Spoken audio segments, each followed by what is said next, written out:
Georgia Congresswoman Marjorie Taylor Greene incorrectly claimed that COVID-19 is not dangerous for people under the age of 65 if you're not obese. She will not say whether she got vaccinated and said that vaccine mandates at private businesses are like segregation. A lot of controversial comments. People try to distance themselves. Republicans trying to distance themselves. Now, Bloomberg's Jennifer Jacobs first reported that Taylor Greene would come to the Iowa State Fair next week. Iowa Senator Chuck Grassley told me he does not plan to hang out with her.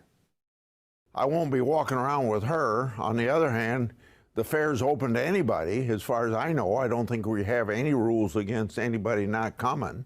And particularly, anybody that's thinking about running for president's coming.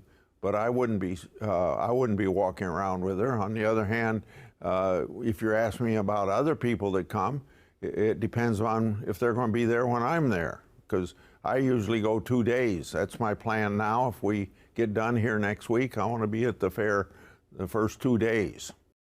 We will follow and we'll find out. Now, when it comes to the virus vaccine, more Iowa healthcare workers are now required to get it. And Grassley said he does not oppose a business's right to mandate that.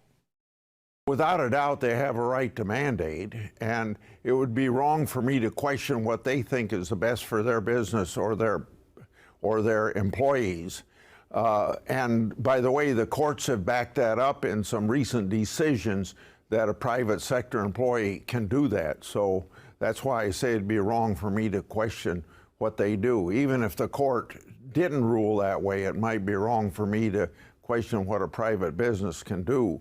So on the other hand, I would not vote to make that employer do that, and I would not vote to make even federal employees have to have mandate or have vaccinations.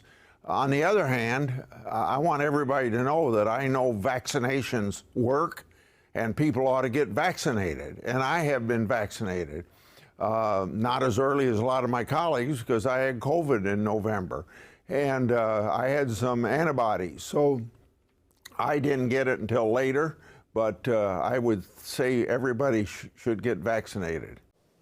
Up next, Cindy Axne saying that she will not come after Grassley's job next year.